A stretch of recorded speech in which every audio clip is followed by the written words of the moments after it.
Welcome everyone for this session. Jonathan is going to walk us through hacking the Sabbath.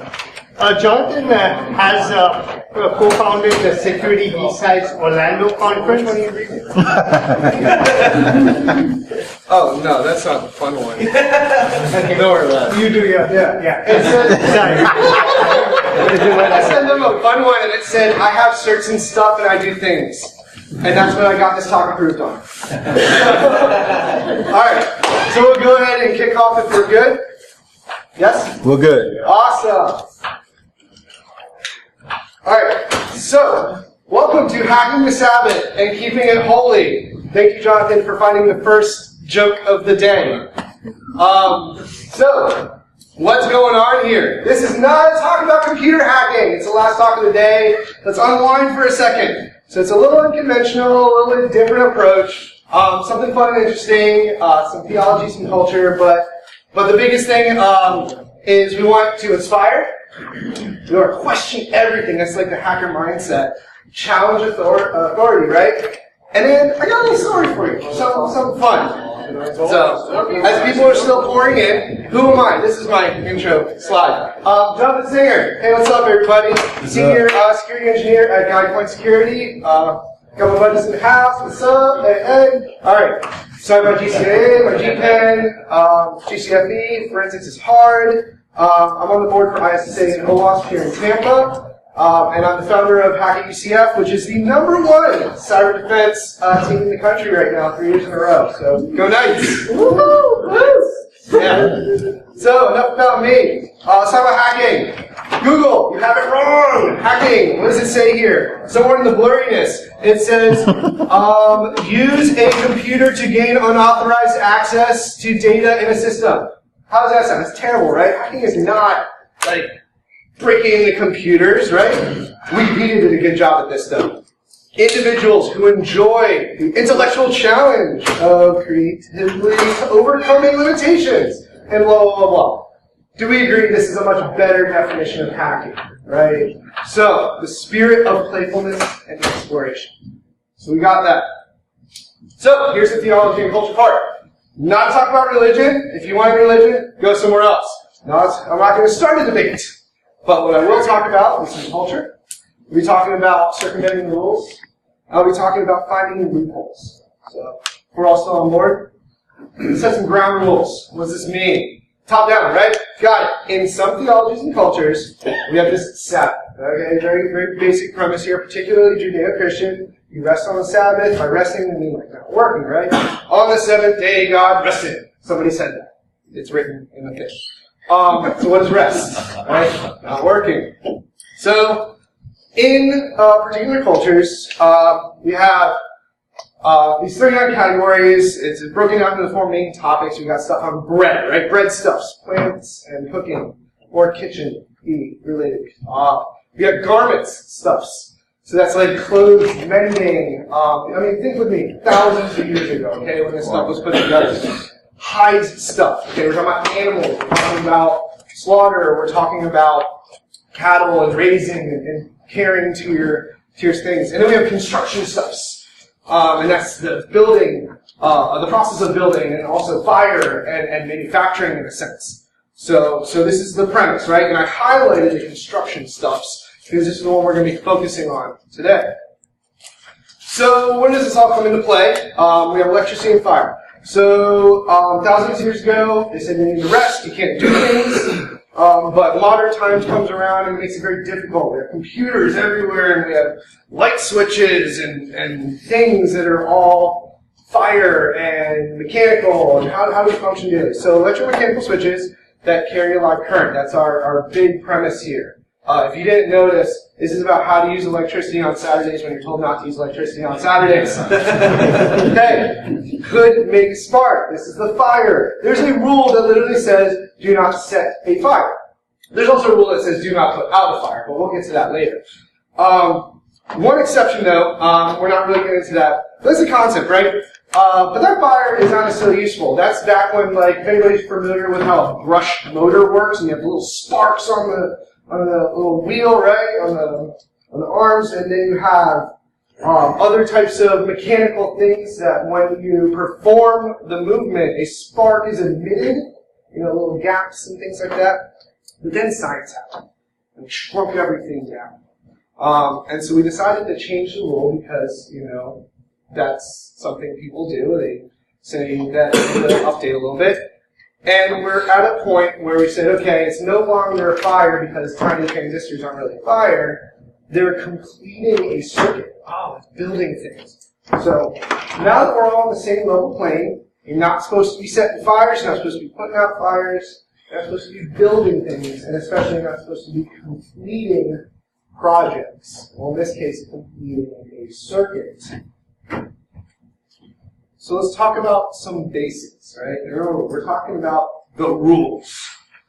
So how do you use electricity without using electricity? You program. As long as you're not changing the times on the day you're not supposed to be touching things, that lamp is still going to turn itself on and off without you doing anything about this. Okay? Life is not as limited as it may seem. So we're going to start out with this as an idea. All right? This is really interesting.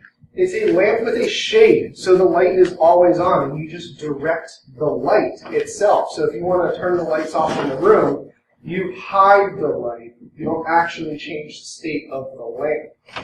Again, okay, so if the rules say I can't turn off or on any things or spark fire, which is a bulb, how do I still continue to control these systems? How do I find loopholes in these rules, right? Okay, thermostats. We program these things earlier in the week. If I want to function with air conditioning when I'm not supposed to be using electricity or completing circuits, it's going to do it without me. I'm not the one controlling it.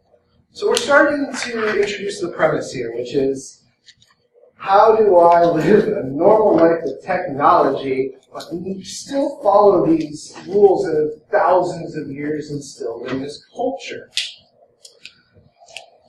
So I imagine everybody up to now is kind of following along, and you see where we're going with this. And I want you to start thinking about, what are some other things that I can do to circumvent the rules? It's as simple as you can't use electricity, then how do you do it? How do you continue to operate normally? Let's talk about some intermediate. The next step up, we're going to start to get into some interactions. Did you know... Oh, wait. How does this work? Okay. Ah, sweet. Major manufacturers are in on this game too. The Sabbath mode is a feature that disables portions of the refrigerator and its controls in accordance with observance of the weekly Sabbath and religious holidays within the Orthodox Jewish community. Sabbath mode is activated by pressing and holding the freezer down and fresh food up temperature keys for 5 seconds. Follow the same procedure to deactivate the Sabbath mode.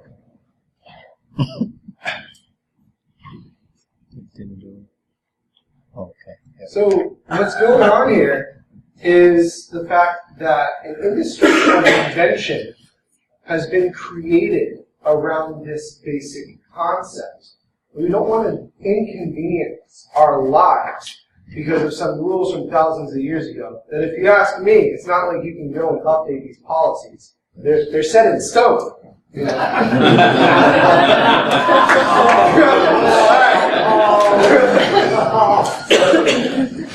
Number 10!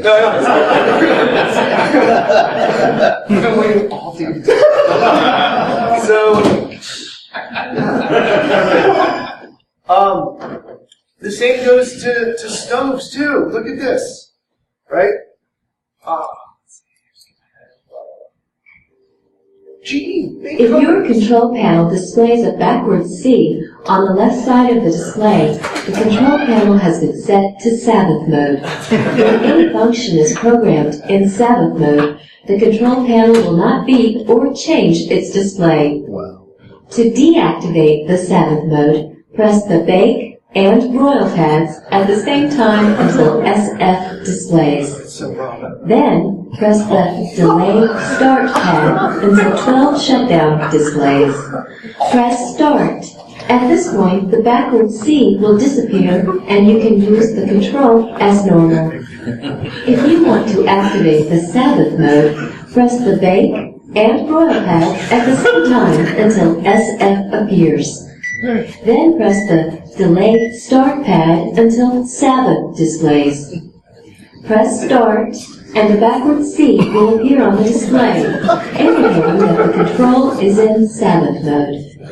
When the control is set to Sabbath mode, you will not be able to see any changes on the display when programming a function on the control. You can't use it. When setting the oven to bake in Sabbath mode, the starting temperature is 350 degrees.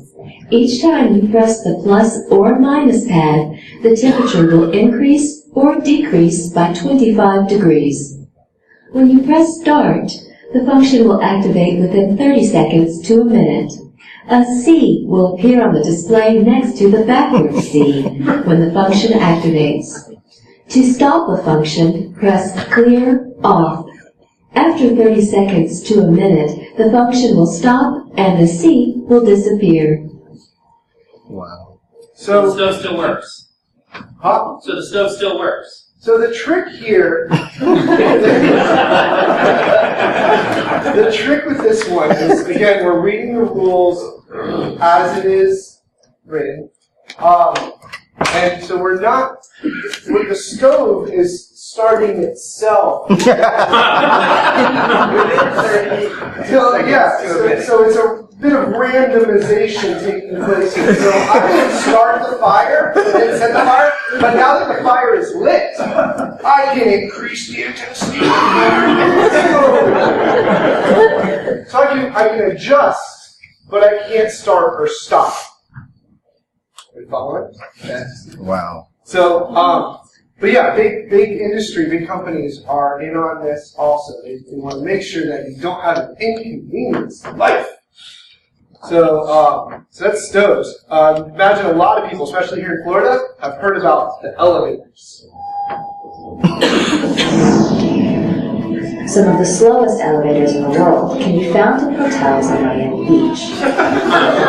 South Florida structure for the season, all year round. They're sort of back Miami. Get their homes, get to their rooms on the Sabbath if you're on a high floor. Sleeping in the lobby is not a solution. The problem is, for observant Jews, it is forbidden to ride an elevator on the Sabbath. The Bible simply says you do not make a fire on the Sabbath. When you push the button, you create electricity, you're creating fire. When the door opens, there's all types of electricity, all types of labors are being done. Therefore, that would be forbidden on the Sabbath. The other problem is the electric eye in the elevator door. The electric eye detects your presence, opens those doors again. Uh-oh, your body has opened those doors. If we interfere with the electric eye, it's just pushing the button. So the rabbis, together with technology and science, have come up with a solution where they created a Sabbath elevator and there's no need to push any buttons. We do have a Shabbat elevator for our Jewish customer. Our maintenance staff, typically around 5:30 in the evening before the sun will set, will key the elevator where it goes straight to the rooftop, up to 17, and then we'll stop on every floor on the way down until it gets to the basement. Going up, the Shabbat elevator is an express to the penthouse. I'm going to be singing Shabbos songs, especially for long together in the elevator. It does, yes. The penthouse goes quick.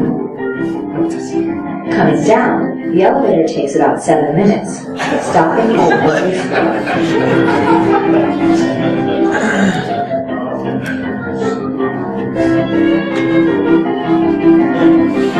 So if you're on the 6th floor and you It need could to go to take the 7 7th minutes floor, for you the gotta elevator go to all the way arrive. down. Not back Back house up and on a then day of back rest. Take the stairs. Dr. running with the kids, everyone's walking and it's relaxing, so we have time. It's good. We have Shabbos elevator. It's temperate with kids. For those who live by ancient law, modern life can be a challenge. But elevators make modern life possible, and the Shabbat elevator is proof that people will always find ways to use them. Here we are in the lobby, you're gonna get out. 6 seconds to get out, not to break the circuit.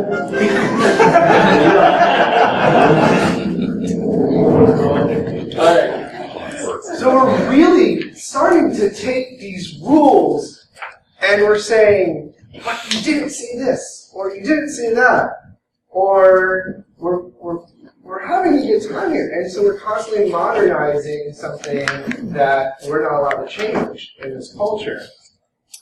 And so this is some cool stuff, but it gets real weird here in a little bit. We're going to talk about the difficult, this is like over 9,000 level stuff of, wait, you're totally breaking the rules here. You're not. Check this out.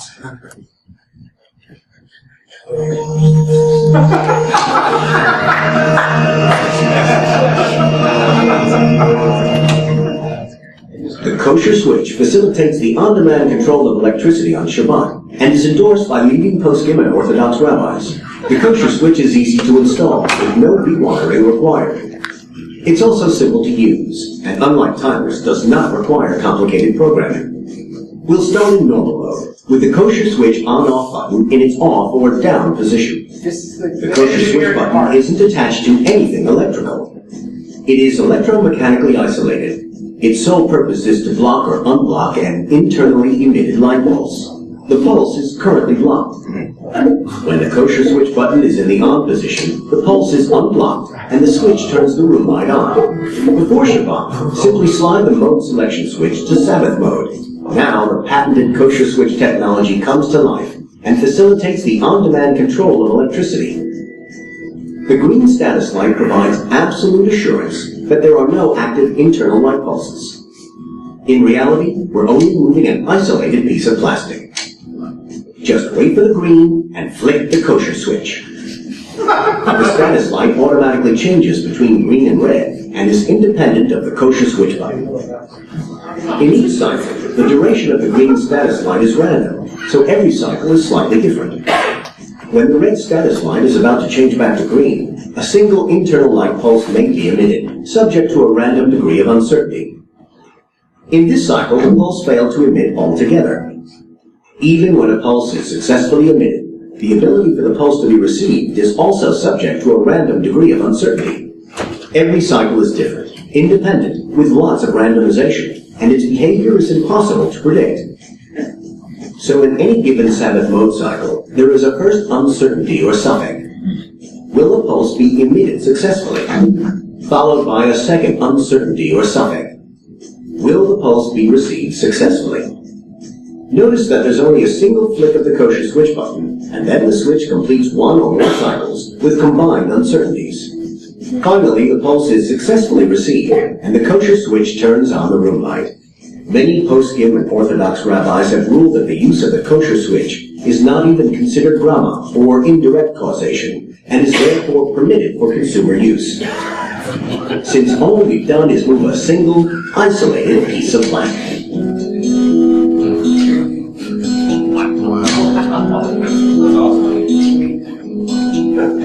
I call BS. But yeah, so we're starting to get more advanced, more technical in this industry of invention. Again, remember, the premise here is we have rules that we're bound by. Let's find out how to circumvent them. Okay? And another one here on how to do a little scooter buggy.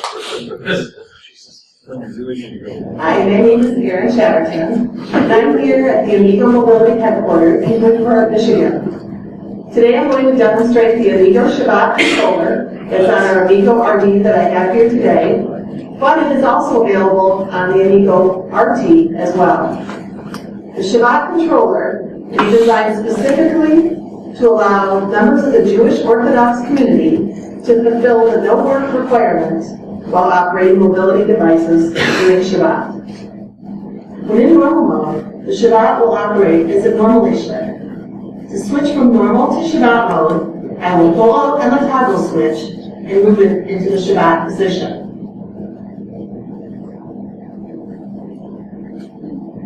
When switched in Shabbat mode, a special timing circuit will allow the user to operate the Shabbat with indirect action. Now I will show you how the Shabbat controller works. First, pull out the toggle switch and move it into the Shabbat position. You will next turn the key into the on position. The Shabbat LED will then flash twice, and after about 6 seconds, the Amigo will start to move. Now the throttle can be used as an indirect action. To change directions, you then push the forward reverse switch to the opposite direction position. The Shabbat LED will flash twice, and then in about 10 seconds, the Amigo will start moving in the desired direction.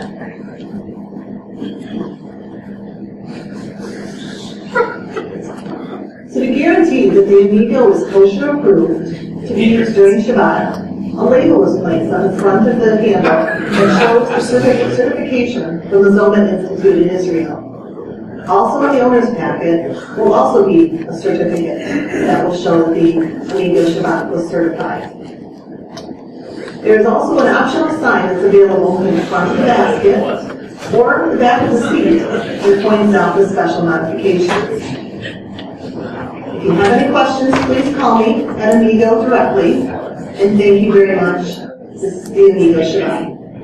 So, in the previous video, we talked about a switch.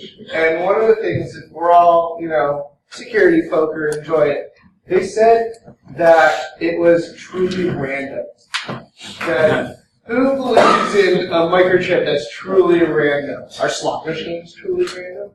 But apparently you can get away with this kind of stuff. And the concept of it, because similar to the oven, the scooter's already kind of moving on its own. You're just making an adjustment. So you didn't start that effort, nor did you stop that effort. It does it on, in the circuit board. So by you turning the switch to put the thing in the on position, how are they not saying that you had any action there? It's 10 seconds later that the thing starts to move, so you have nothing to do with it? Because that switch didn't cause the wheels to move directly. But without turning that switch, the wheels wouldn't move at all. But we're not.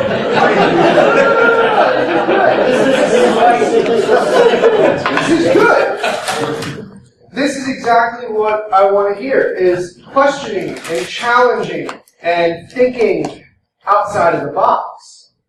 And so, something they mentioned in the video is this organization in Israel that goes way over the top and authorizes a lot of these different techniques. There was a slide that I took out, but I'll mention it anyways. It's about cell phones. And as long as your cell phone can't do anything of entertainment value, like internet, because the internet is for porn, and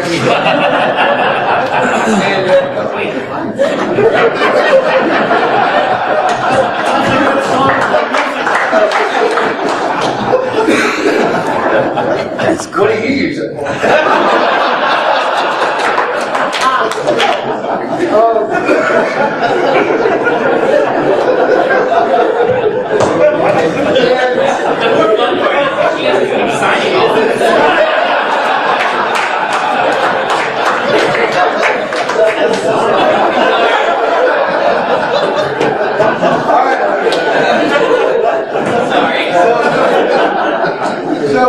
No, there's actually a real thing. You could accidentally become aroused by using these multimedia devices. It's part of this process. So as long as this cell phone is restricted to telephone calls only, which you still can't make or receive unless it's an emergency. We'll get to that in a second. But yeah, these emergency cases allow for anything. Okay, at the end of the day, I mentioned there's a rule that says don't put out a fire. If your house is on fire, you put the house out, okay? Out of its misery, because there was a spider in it. And so when there's an emergency, there's a special case, nothing matters. And so with these cell phones, the Prime Minister of Israel has authorized a team of his guards, who may or may not be observant, to carry cell phones in case an emergency happens. You don't touch the cell phone, you don't do anything with it, it's just there in case of an emergency. But it's like, dude, you're carrying a cell phone, you got technology on you, it's doing stuff. And it's like, well, it's on its own, I'm not interacting with it, and it's there in case we need to override. Okay, that's a general acceptance. If there's an emergency, the rules don't matter because something is in danger. So let's make up emergencies. So here's an interesting one. The Prime Minister of Israel decided that this train being built from Jerusalem to Tel Aviv, it's about an hour and a half drive. And they want to do like one of those really quick trains. Like everything in Israel, way behind schedule and over budget. He decides, I gotta figure out how to get people to work 7 days a week. Oh man, that was a shitstorm. So what he did here is he utilized the overarching powers of emergency and life and death scenario to get what he wanted and to circumvent the rules. So he says, what if somebody was in the hospital in one city and the treatment to save their life was in the other city, and the quickest way to get them there was this train? We couldn't do it by traffic. We couldn't do it on another route. Now, something interesting about the train, I'll mention after, but he says this is a life and death situation. If we don't finish this track, people may die. All it took was him showing up at a prominent rabbi's house, pitching this idea, and getting him to sign off on it. You know, you're right. This is an emergency case. We will allow construction workers to work 7 days a week. Huh. Really? Is that simple? To make up stuff? To produce these emergencies to completely override everything that we've lived by for thousands of years? It is. Now, what's special about this train, right, is that the train runs on a schedule. You are not the conductor, nor are you interacting with it in any other way other than stepping on and stepping off. That's 100% like within the rules. You're just kind of riding it. Okay? So they tried to pull this stunt in New York in the subways. And they're like, well, you know, the subway's on a schedule, and the door opens with or without me. You know, it does it no matter what. I had no interaction with it. And they said, but wait, you had to swipe your card through and make a transaction. You can't exchange money. Not going to happen. So it's not always the case, but they do. They find creative ways in the culture to accomplish certain goals that they feel are a necessity for modern times, while still observant. So these are a couple of examples where it's kind of taken a little over the top. I still question a lot of this stuff. I look at my aunt and uncle and I'm like, you guys are crazy. But still, think, okay? And thinking outside the box here is what's happening. Now, I want to kind of like leave you guys on this idea, right? So we want to find these loopholes on your own. So this is a story about my community, and a story that is personal to me. But everybody here in this room has some kind of policy, some kind of rule, some kind of restriction that they're bound by, that they live by day to day. And many times there's going to be loopholes. There's going to be all kinds of things. So they find these vague rules, right? Put together creative solutions. Use that hacker mindset. Remember, it's about, ingenuity, not necessarily always about computers. Hey, question authority and question restrictions. And finally, take the time to actually read the rules. Maybe you're told by somebody, but have you actually seen it for yourself? You may find something that somebody else missed. So what I say is, find the loopholes, bend the rules, but never break them. As part of putting together this, I want to shout out to Congregation Chair Zedek here in Tampa. I actually consulted a rabbi for this, Rabbi Nathan Farr. He was super awesome. He's super nerdy too. We talked about Linux. He's really cool. But when I first told him about this idea where I wanted to share the industry of invention within our community, he thought it was awesome. He said, technology, I love it. How can I help? So I put together a lot of the slides. I pitched it to him. He gave me some additional information. So huge shout outs. And this goes to show that wherever the rules may exist, like we're constantly trying to find how to make our lives easier without breaking them. But with that, I leave you guys to some questions. What's on your mind now? Are you going to go home and review things? Somebody mentioned about how we're in a law building, right? Something like that. Attorneys, all they do all day is read policy and find loopholes, right? Okay? Or you work in security and you're reviewing corporate policy and you're trying to ensure that your business doesn't get screwed over because of a loophole. So this is happening all day, every day in your own personal lives, your businesses. So learn from my lessons and learn from the silly things that we invent and interpret because I can't change my policy, but you can change yours. So with that, do we have any questions?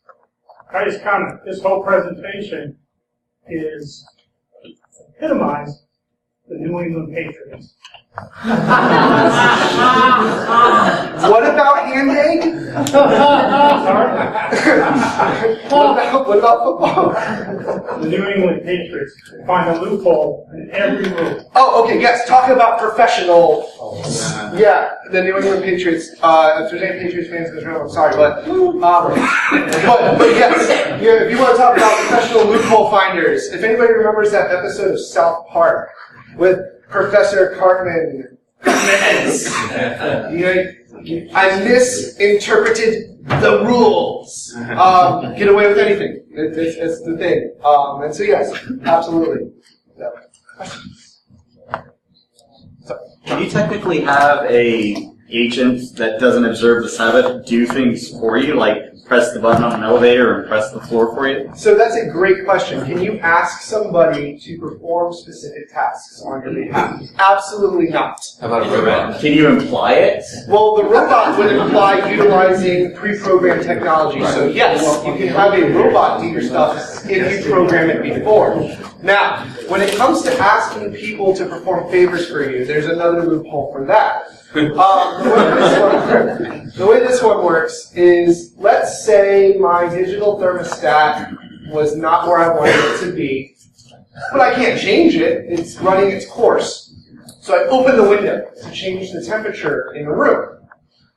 I'm not allowed to do that because my action directly influenced something on top of the fact that I knowingly did it, okay? Remember, these rules are meant for you to relax and rest on this Sabbath.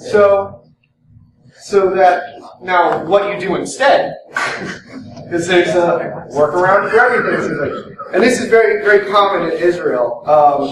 Somebody will run out of their house into the street, and they'll find somebody, and they'll say, do you observe the Sabbath? And the young man says, no, I don't. Come into my house. Come into my house. It is so hot in here.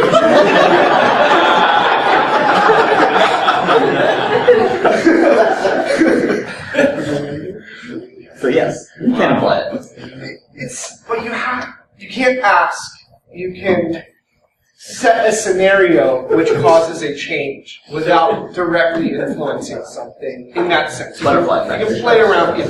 You can play around it. So it's very common. So like building off that, if you lived in a building and the doorman, knew what floor you lived on, they could push the button for you?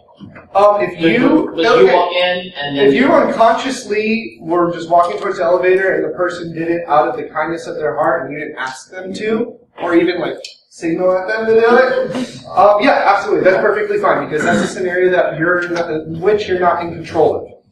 So you just said that opening a window is a direct action, and that's not allowed. Well, that action cause the Would cause AC the thermostat to because change. you are all about that whole situation. Right. It's the same thing as walking into a room with a motion sensor. So how is turning and that knowing- key on that motor scooter not the same thing? Because that's a piece of plastic. What if you open up the door? It's not the window. No, it's not the window. It's the fact that you caused the thermostat to change state. But I caused the motor scooter to eventually start to move. Somebody authorized this.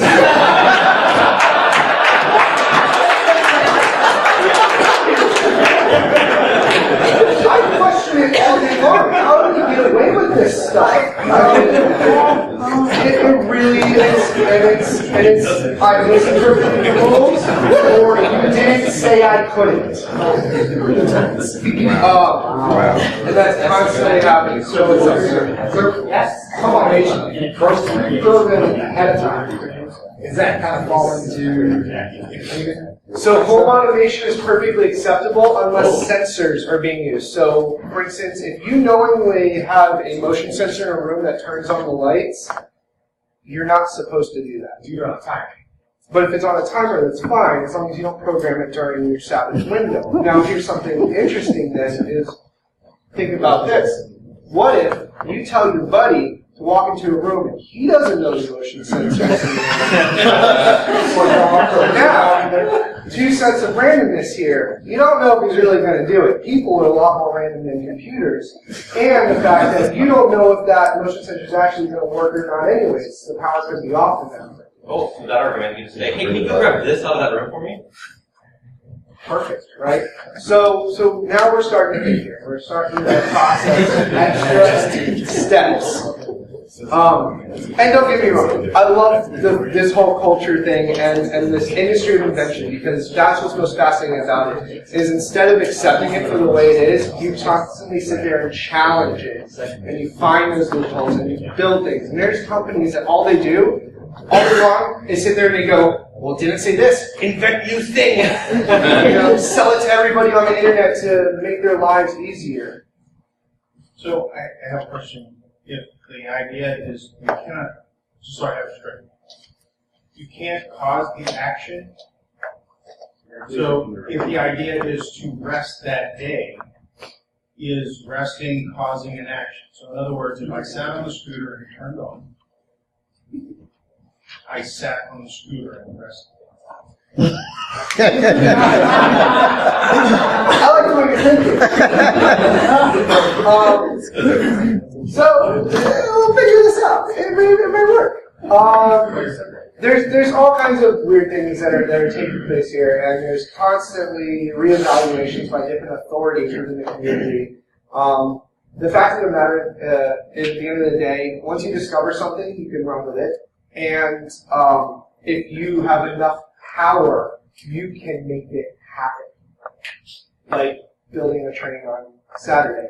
So, anything may be possible, if you spend enough time with it and you constantly nitpick and look at the details. I mean, dude, I'm sitting here talking to you with a laptop on Saturday, so bring it on.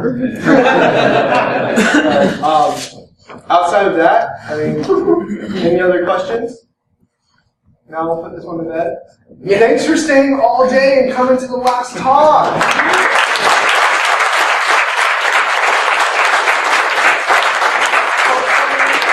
I hope this was nice and relaxing. You don't have to think about computers for a bit. Just think about that hacker mindset.